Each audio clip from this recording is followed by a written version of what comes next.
Bwana awe nanyi. Somo la Injili takatifu ilivyoandikwa na Yohane.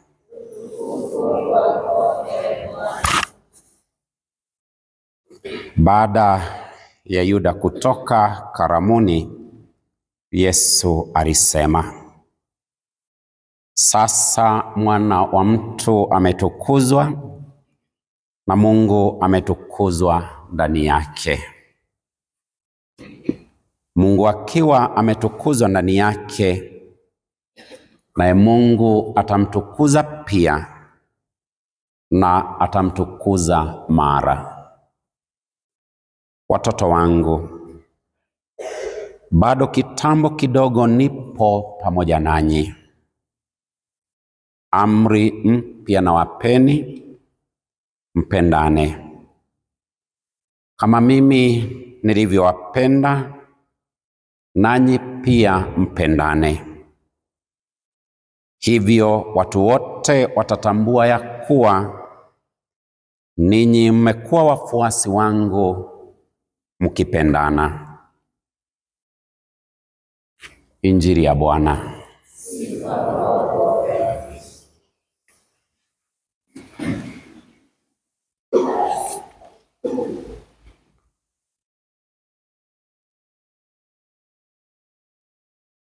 Ndugu zangu wapendwa, leo ikiwa ni Dominika ya 5 ya mwaka wa kanisa, ama kipindi cha Pasaka, twazidi kukaribia kilele cha kipindi hiki, kwani majuma machache yajayo tutaweza kuadhimisha kupaa kwa Bwana wetu Yesu Kristo, na baadaye tuweze kuadhimisha ujio wa Roho Mtakatifu, sikukuu ya Pentekoste. Na tukijaribu kukumbuka mambo ambayo tumeweza kuyasikia majuma ambayo yamepita, baada ya kusherehekea ufufuko wa Bwana wetu Yesu Kristo,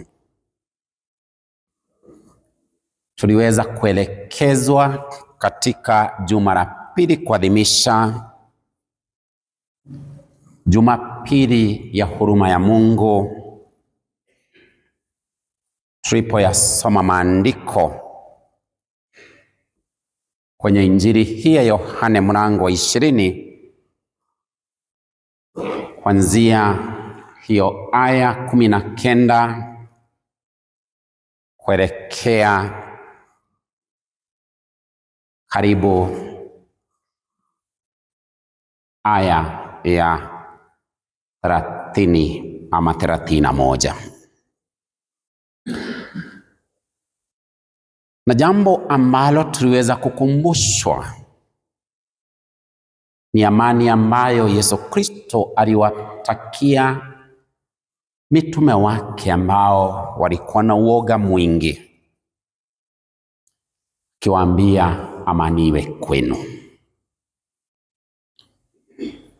Na baada ya hapo aliweza kuwavuvia Roho Mtakatifu na akawapa mamlaka ya kuweza kuwasamehe watu makosa yao. Na hivyo Yesu akaanzisha sakramenti ya maungamo inayotupa fursa ya kuweza kuziungama dhambi zetu na kuweza kurudishiwa hadi ya neema tunazozihitaji katika safari hii ya wokovu. Baadaye, hata wakati ambapo Tomaso alielezwa ya kuwa wamemuona Bwana, Hili ni jambo ambalo alikataa kata na kusema kwamba asipoona alama katika mikono yake na sehemu iliyotobolewa na mkuki hataweza kusadiki. Na maandiko yalituambia baada ya siku 8 Yesu aliwatokea na akawaambia amani iwe kwenu. Na baadaye akaelekeza mazungumzo kwa Tomaso, kimwagiza aweke kidole chake kwenye sehemu ya mikono yake iliyotobolewa kwa ile misumari, na kuweka mkono wake kwenye ule ubavu uliotobolewa kwa mkuki. Hapo ndipo Tomaso aliamini na kusema kwamba Bwana wangu na Mungu wangu. Akaambiwa wasema hivyo kwa sababu umeona. Heri wanaosadiki ambao bado hawajaona. Na ni nafasi tuliyopewa wewe na mimi ambao hatukupata fursa ya kukutana na Yesu Kristo katika barabara za ulimwengu huu kama Wayahudi walivyopata fursa ya kutangamana na Yesu Kristo alipopitia katika barabara za kwao, na wengine waliopata fursa ya kuwapeleka wagonjwa, wenye pepo, na hata kushuhudia akifufua wafu kama alivyokuwa amemfufua Lazaro. Na wengi pia wakapata fursa ya kuweza kuhubiriwa na Yesu Kristo. Lakini sisi nafasi tuliyopewa ni kuweza kuyasadiki maneno haya matakatifu, kuyazingatia, kuyaishi, tukiwa na matumaini ya kwamba tukiendelea kumwamini Mungu na kumshirikisha Mungu katika maisha yetu, tuna matumaini na matarajio makubwa kwamba siku moja tutashirikishwa katika maisha ya uzima wa milele. Na Juma 3 tuliweza kusikia Simoni akiwaambia wenzake kwamba yuaenda kuvua samaki,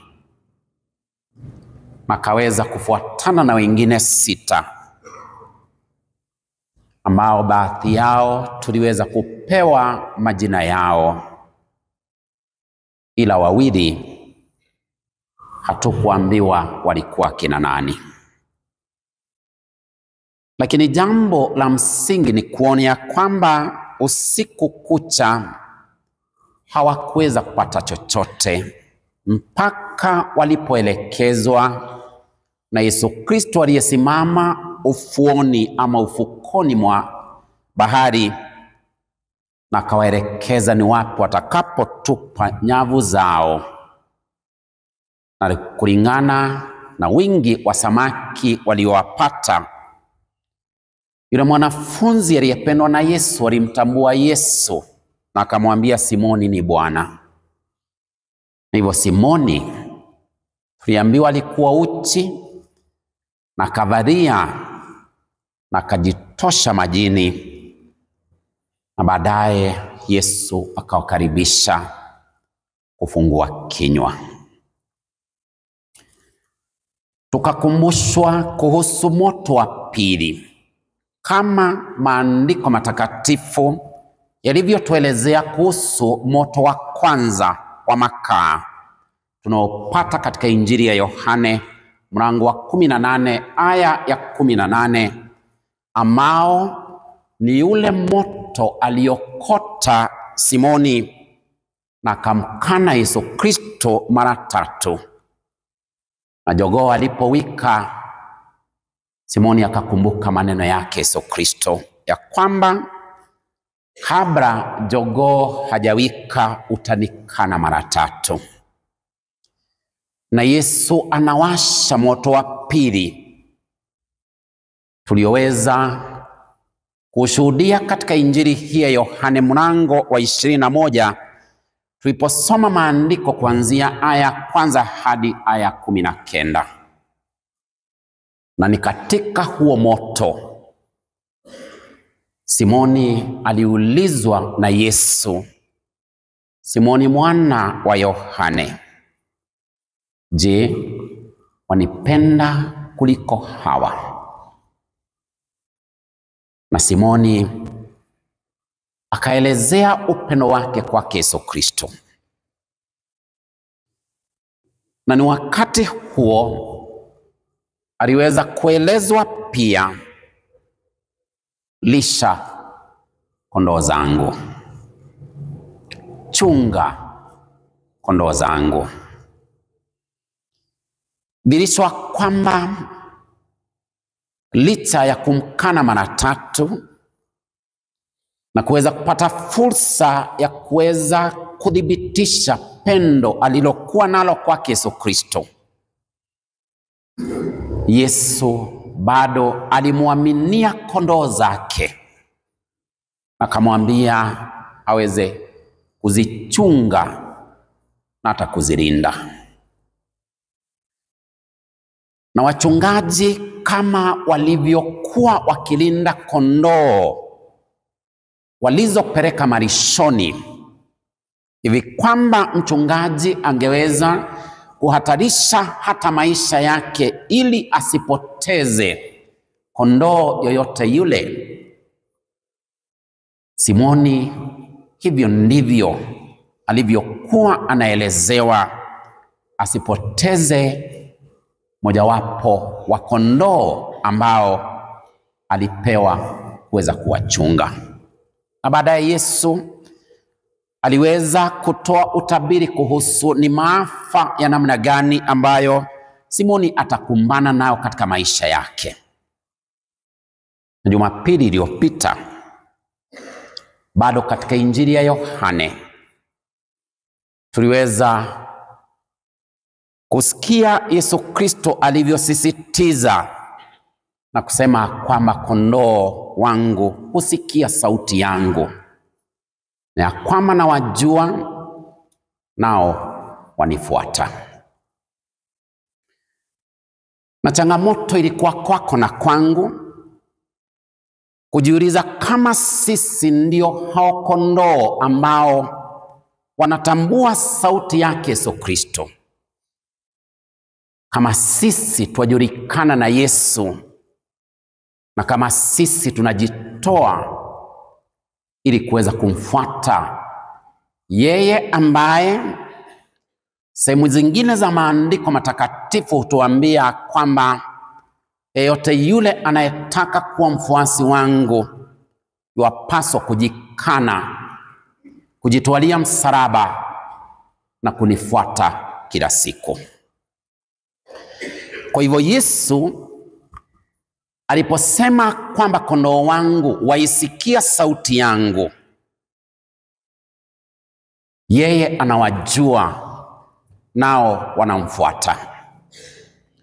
Ilikuwa ni sisi tujitafute kama kweli tumeweza kuwajibika kutambua hiyo sauti yake Yesu Kristo, na baada ya kuijua hiyo sauti tunaishi tukitekeleza majukumu yetu kuambatana na navyotuelekeza, hivi kwamba aliposema ya kwamba naye anawapa uzima wa milele, ni wale tu ambao wanamfuata Yesu Kristo kiaminifu na katika kweli.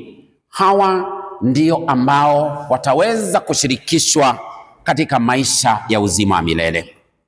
Na ndugu zangu wapendwa, tuliweza kukumbushwa ya kwamba kilicho na mwanzo kina mwisho wake. Tuna mwanzo wetu katika ulimwengu huu, tumezaliwa ndio, lakini tujua kwamba hatutaishi milele yote katika ulimwengu huu, kuna wakati ambapo tutakuwa tumeondoka, kama vile ambavyo ndugu zetu wengine wameweza kututangulia, wale ambao tulianza huu mwaka pamoja nao lakini leo hawapo.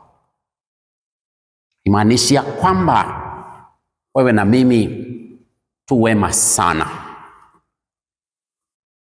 lakini nafasi ambayo Mungu amekupa na amenipa kuendelea kujitafuta na kujipiga msasa, kujiuliza kama kweli sisi bado tuendelea kusikia hiyo sauti ya Mungu inayotuelekeza katika haya maisha, na zaidi kutoa onyo kwa wale ambao pengine tunajipata ya kuwa bado tunasumbuka vile ambavyo tutajiepusha na kujitenga na dhambi ambazo zinatuweka mbali na Mwenyezi Mungu. Na ndio hata tulisikia Yesu akisema kwamba Baba yangu aliyenipa hao ni mkubwa kuliko wote, na kuna awezaye kuwapokonya katika mkono wa Baba yangu. Maana Yesu na Baba ni kitu kimoja. Hivyo ndugu zangu wapendwa, tunaona ya kwamba ushirikiano huo ambao upo kati ya Yesu na Baba wa mbinguni ndio huo ambao ulimsukuma Yesu Kristo kuweza kusimama na kushuhudia, alipotuambia kwamba yeye hakuja kujishuhudia, bali alikuja kumshuhudia yeye aliyemtuma duniani humu. Baba alimtuma Yesu Kristo, na leo kwa njia ya kipekee tunasikia uhusiano ambao upo kati ya Yesu na Baba wa mbinguni. Na ndio tunapoingia katika maandiko ya siku hii ya leo ili kuweza kuyatafakari, twakumbushwa ya kwamba hili ni jambo ambalo lilitendeka Yesu alipotawatha miguu ya wanafunzi wake, na wakati ambapo walikuwa wanajitayarisha ili kuweza kushiriki katika karamu ambayo Yesu alikuwa amewaandalia. Na hivyo tuambiwa kwamba baada ya Yuda kutoka, ametoka wapi? Ametoka katika karamu hii ambayo Yesu ameiandaa. Wote wametawathwa miguu, na baada ya kutawathwa miguu tunaona ya kwamba kuna mmoja ambaye licha ya kuwa aliweza kutawathwa miguu yake, lakini kwake alichochewa na fikra zake na yule mwovu, hivi kwamba akaweza kuondoka kutoka karamuni ili kwenda kumsaliti Bwana wake. Na ndio Yesu yuwasema kwamba sasa mwana wa mtu ametukuzwa na Mungu ametukuzwa ndani yake. Tunaposikia hili neno ya kwamba ametukuzwa, nini ambacho Yesu Kristo atuelekeza tuweze kulitafakari? Atualika kuweza kutafakari yale mateso atakayoyashiriki, kifo atakaposhiriki, na jinsi ambavyo ataweza kushinda kifo na dhambi kupitia ufufuko wake. Hivyo tunayapitia maisha ya mateso ya Bwana wetu Yesu Kristo.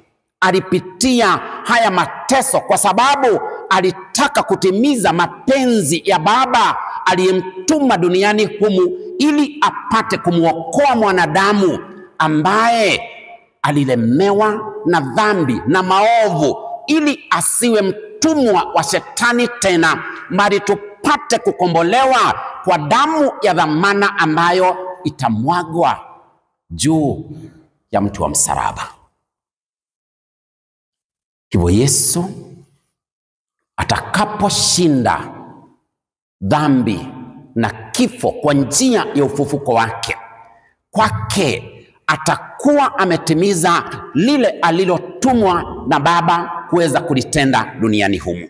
Na ndio anaposema sasa mwana wa mtu ametukuzwa, kwa sababu ile saa aliyokuwa ameizungumzia pengine mwanzo wa injili hii ya Yohane mlango wa 2 aya ya 1 hadi 11, wakati ambapo mama Bikira Maria alimwendea Yesu na kumwambia kwamba hawana divai, na Yesu akasema, mama, tuna nini mimi nawe, na saa yangu bado haijawadia. Sasa hiyo saa imewadia, wakati ambapo Yuda ameingiwa na roho wa yule ibilisi ili kwenda kumsaliti mkombozi wake, kumsaliti Bwana wake.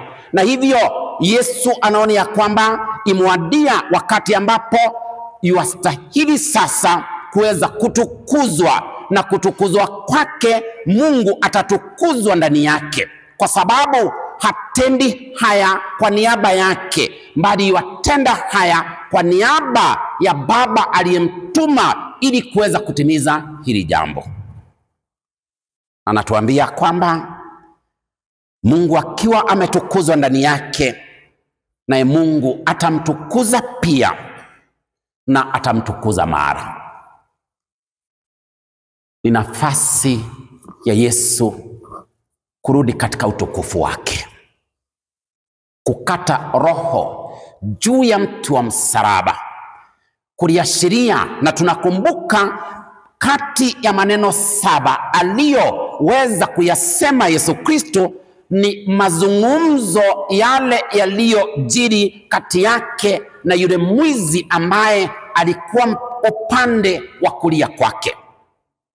Yule mwizi alipokubali ya kwamba wao walikuwa naadhibiwa kutokana na maovu walioyatenda, lakini kwa Yesu hakuwa ametenda lolote, na hivyo alipomtambua kama Bwana na mkombozi na pia kama mfalme, alimuuliza ya kwamba, naomba tafadhali unikumbuke katika ufalme wako. Na Yesu akamwambia, leo hii tutakuwa nawe paradisi. Kurudi paradisi ni huko kunakodhihirisha anarudia ule utukufu ambao aliweza kuupoteza alipokubali kuzaliwa kuwa mwanadamu, ili aishi kama sisi na aweze kutuelekeza katika zile njia ambazo ni muhimu sana kwako na kwangu kuziishi na kuzishuhudia, ili mwisho wa yote tuweze kushiriki pamoja na Yesu Kristo katika furaha ya uzima wa milele, kama tulivyosikia siku ya Jumapili, jinsi ambavyo aliweza kuahidia hao ambao tulisikia akisema kwamba wanasikia sauti yake, anawajua kwa majina, na pia akatuambia kwamba wanamfuata. Ndugu zangu, hakuna mwingine tunayepaswa kumfuata. Na ndio leo anaposema kwamba watoto wangu, bado kitambo kidogo nipo pamoja nanyi, kumaanisha kwamba siku imewadia, na ikishafika hakuna lingine. Hamjambo, tumsifu Yesu Kristo. Siku ikishafika hakuna lingine, lakini tunaona ya kwamba uaminifu wake Yesu Kristo, jinsi ambavyo aliona kutimiza mapenzi ya Baba aliyemtuma duniani humu, haikuwa yeye mwenyewe kuweza kujisifu ama kujitukuza, mahali ni Baba ndiye anayetukuzwa ndani yake, yeye ambaye amemtuma ili aweze kumwokoa mwanadamu. Anapotuambia bado kitambo kidogo nipo pamoja nanyi, yuasema kwamba amri mpya na wapeni. Ndugu zangu, tukirudi katika maandiko, tunaposikia ya kwamba mpendane, rudi katika maandiko matakatifu. Sio mara ya kwanza tunasikia kuhusu amri ya upendo. Mnakumbuka yule mtu ambaye alimwendea Yesu Kristo akamuuliza, kati ya amri za Mungu ni amri ipi iliyo kuu? Na Yesu akasema kwamba mpende Bwana Mungu wako kwa moyo wako wote, roho yako yote, akili zako zote na nguvu zako zote. Na ya pili inayofanana na hii, mpende jirani yako kama nafsi yako. Kwa hivyo akaturudisha katika kitabu cha Kumbukumbu la Torati, akiweza kukariri katika mlango wa 6 aya ya 4 hadi ya 6, akitueleza vile ambavyo tunapaswa kumpenda Mungu kwa moyo, akili na hata nguvu zetu. Kwa hivyo kuonyesha kwamba that encapsulates the whole human being. Nothing is actually left, because the moment you love God, loving God holistically, kwa moyo, akili, nguvu, ni kumaanisha kwamba kiumbe hiki ambacho ni mwanadamu, hakuna kitu ambacho kimebaki nje katika hilo pendo ambalo tuelekeza kwake Mungu Mwenyezi. Na anasema ya pili inayofanana na hiyo ni upende jirani yako kama nafsi yako. Tunarudi katika kitabu cha Walawi mlango wa 19 aya ya 18 inayotukumbusha wajibu wetu katika kuwapenda ndugu zetu. The only two words that describes God: mercy and love, huruma na upendo. Hivyo tu ndio tunaweza kuelezea Mungu ni nani. Na kwa hivyo tunaona ya kwamba, ndugu zangu, tunapoambiwa kwamba amri mpya na wapeni, pendaneni, hakusimamia tu pale, bali alitusukuma na kutuambia kwamba pendaneni kama nilivyowapenda ninyi. Kwa hivyo upendo ule ambao Yesu alitupenda nao ndio huo upendo tunaohimizwa na kuambiwa kwamba tunapaswa kupendana. It is not easy. It's not easy to love one another with the love that Jesus has actually loved us. Kwa sababu unapotazama msalaba unatukumbusha kama si upendo Yesu hangetundikwa juu ya mtu wa msalaba, that you can die because of the other person. You can sacrifice anything for the benefit of others, and this is exactly what we call the unconditional love, upendo ambao hauna mipaka. Unajua waweza nipenda ama naweza kukupenda kutokana na kile ambacho napata kwako, si ndio? Na mara nyingi upendo wetu ni hivyo. Naweza kuja kwako niombe unga unipe, kwa hivyo nitakupenda kwa sababu unaweza nisaidia na unga. Naweza kuja kwako unisaidie na hiki ama kile kingine. Kwa hivyo tunaona ya kwamba that is utilitarian love. Utilitarian love ni kama naweza faidika kutoka kwako. Na ndio wakute ya kwamba wanasiasa ni marafiki zetu na wanatupenda sana wakati ambapo uchaguzi umekaribia, kwa sababu wanajua watakuja kutupembeleza ili tuwachague wakati wa nini? God is good. Wakati wanapotaka kuchaguliwa watakuja kwetu, tunaomba tafadhali, tazameni kiongozi ambaye anaweza wavusha kwenye shida ambazo mnapitia. Ni mimi. Na tuliwaona 2022. Leo wako wapi? Wako huku, ndio. Na wanajua wakati ambapo tena watarudi tena kwetu kutuambia, mnajua kwamba hata tulichukua serikali kama haina chochote, sasa tunarudi kwenu, angalau tumetengeneza mambo polepole, sasa mtusikize tena, tunaomba miaka ingine 5. Hata yule ambaye tu kumchagua ndiye anatuongoza. Sisemi wenye wako. Mimi nasema kwamba yule ambaye hatuchagui ndio saa zingine huwa anatuongoza. Lakini tu kumchagua, sijui alipata kura wapi. Wanazunguka na madebe hapa, wamezibeba na wanaziingiza mahali ambapo zinahesabiwa. Vile ambavyo wanaingiza hatujui, lakini wao hujua. Na tunasikia mshindi ni nani? Je, hapa ni Mungu tu atatuokoa.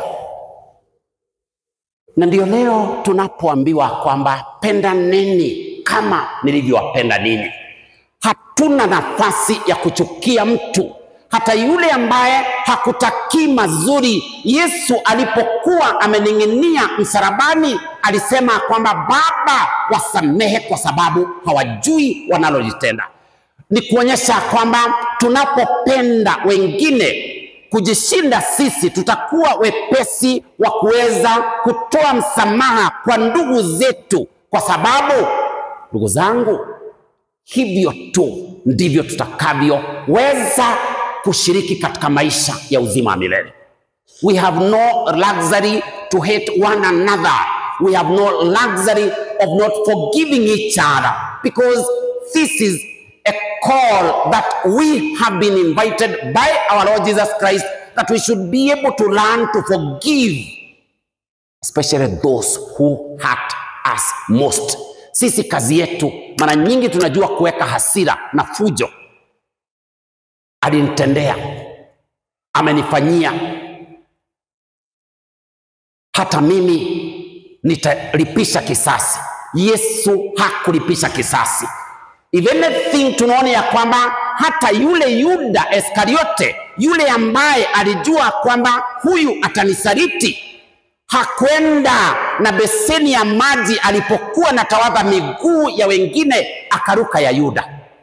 Hata Yuda aliweka ndani, na Yesu akaosha na baadaye akampanguza, akijua kwamba huyu ndiye atakayenisaliti.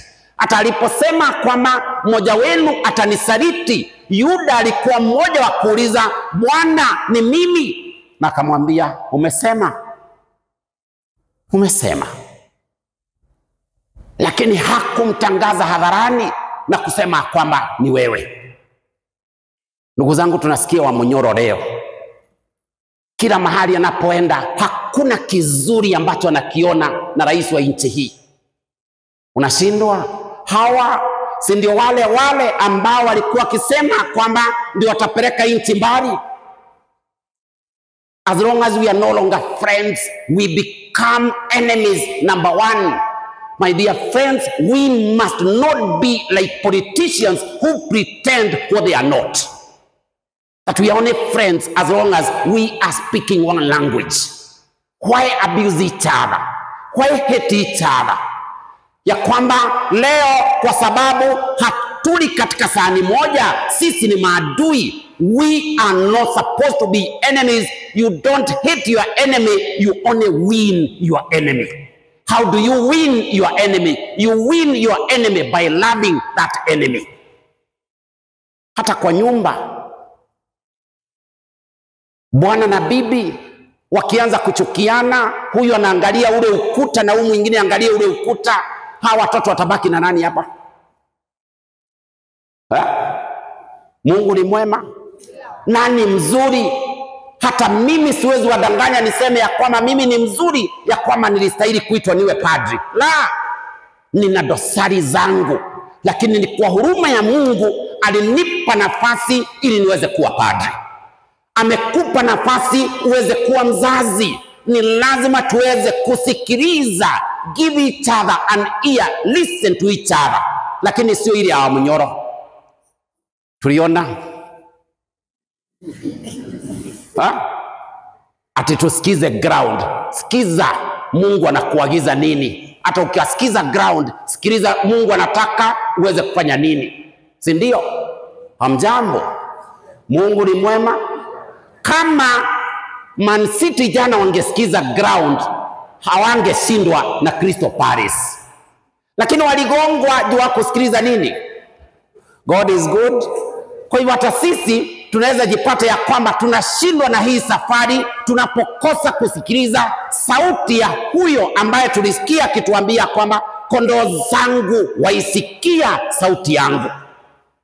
Na ndio basi tunapoambiwa kwamba tutajulikana kwa matunda yetu. Ndio somo la Injili limemalizia na kusema kwamba hivyo watu wote watatambua ya kuwa ninyi mmekuwa wafuasi wangu mkipendana. Msomi mmoja alisema kwamba if you love you will suffer, If you do not love, you do not understand what Christianity is all about. Ukipenda utaumia, lakini usipopenda hauelewi maisha ya Kikristo yanamaanisha nini. Na hivyo changamoto iko kwako na kwangu, ndugu zangu, kwa sababu sio tu kuja kanisani, na nimewaambia kwamba sio rahisi kuweza hata kupenda adui yako. Sio rahisi. Inahitaji neema ya pekee. Inahitaji neema. Kuna mtu ambaye kila siku anakukanyaga, lakini bado maandiko yanatuambia kwamba pendaneni kama nilivyowapenda ninyi. Ndugu zangu, waliompiga mijeredi, waliomdhihaki, waliomtukana, waliomtemea mate, akiwa kwenye msalaba alisema, Baba wasamehe. Mahala pana upendo pana msamaha. Because even in marriage, that is it. Na inakumbusha ujumbe huu ambao niliupata sehemu fulani. Na ukuna zungumzia kuhusu huyu padri ambaye alikuwa amezoea kumalizia mahubiri yake, hasa wakati ambapo kulikuwa na ndoa. Alizoea kuambia watu ya kwamba at the end of the service, he was giving out small wooden crosses to each married couple. Alizoea kuwapa misaraba midogo wale ambao wamefunga ndoa. And he said, place this cross in the room in which you fight the most. Wekeni hiyo misaraba katika vyumba ambavyo munapigana sana. In those rooms that you fight most, and you will be reminded of Jesus' new commandment, and you won't argue as much. Kwa hivyo unapoweka huo msalaba katika hiyo sehemu ambayo mnagombana sana na mnapigana sana, utakumbuka maneno yake Yesu Kristo. Amri mpya nawapa, pendaneni. Na hivyo mwanamke mmoja baada ya misa alikuja kwa yule padri akamwambia, ni afadhali mimi ungenipatia misaraba 5. Baada ya moja nipatie 5. So you better give me 5 small crosses. Kwa sababu alikuwa na sehemu 5 ambazo vita zilikuwa zinachacha mno. Sijui wewe na mimi tungependa kupewa misaraba mingapi? Huyu angalau alijizungumza, anaomba misaraba mingapi? 5. Wewe unataka ngapi? Lakini ishara ni kwamba msalaba unakukumbusha zile vita ambazo tunapaswa kuzishinda, ya kwamba hata akiumia sana juu ya mtu wa msalaba, bado ndani mwake aliona ya kuwa tunahitaji kusamehewa, na hivyo tu ndivyo atakavyoweza kudhihirisha pendo lake kwetu sisi. Hapa sio swala na misaraba 5. Jambo la muhimu ni kuona ya kwamba wewe na mimi angalau kuna kitu ambacho tunaweza tukawatendea wenzetu.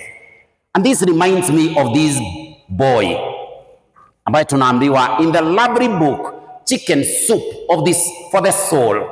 There is a story about a man who came out of his office one Christmas morning and found a little boy from a nearby project looking with great admiration at the man's new vehicle. Ni huyu jamaa alitoka kwa ofisi na akakuta kijana akitamani sana gari mpya ambalo alikuwa amepata ama amenunua. So the little boy asked, does this car belong to you? Hili gari ni lako? And the man said, yes. In fact, my brother gave it to me for Christmas. Kasema ndio, ndugu yangu alinipa kama zawadi wakati wa Krismasi. I have just gotten it. With that, the little boy's eyes widened. He said, you mean to say that somebody gave it to you? Wataka kusema kwamba mtu alikupa hilo gari? Na akasema, ndiyo, ndugu yangu alinipa. My brother gave it to me as a gift. With that, the little boy let out a long sigh and said, boy, I would really like, and the man fully expected the boy to say, I would like to have a brother like that who would give me such a beautiful car. But instead, the man was amazed when the little boy said, boy, I would like to be that kind of brother. Ningependa sana niwe kama huyo ndugu yako. Wakati huu sio kupewa, wakati huu hata mimi ifike mahali ambapo ninaweza nikampa mtu kitu. Na ndio leo tunaambiwa hata sisi we should pray like this boy, ya kwamba sio sisi kutaka kupendwa, lakini sisi kuwapenda wenzetu na kutafuta hiyo roho ya kuweza kuwakubali kama walivyo. If we cannot accept our brothers as they are, then we shall continue quarreling and continue fighting. But the moment we love our brothers and sisters the way they are, then we are elevated in a way that we can accommodate any other person in this life. Tunaweza wadhamini wenzetu na tunaweza tukawatendea wenzetu yale yaliyo mema. Jukumu ni lako na langu kuomba ya kwamba Mungu atujaze na roho huo wa upendo, hivi kwamba tutawadhamini wenzetu na tutawapenda wenzetu na upendo wake Yesu Kristo. Yeye hakubagua ni nani anayempenda. Mradi sote tumeumbwa kwa sura na mfano wake Mungu Mwenyezi. Basi tuombe ya kwamba Mungu aweze kutujalia huu upendo, tukuze ndani yetu, na tunapoendeleza tutabadilisha hii dunia. Itakuwa ni dunia mpya na nchi mpya kama tulivyosikia katika somo la pili, kwa sababu huo upya utakuwa umeonekana ndani yetu tunapoendeleza upendo huu ambao Yesu Kristo ameweza kuzungumzia. Mungu awabariki, tukutane mbinguni.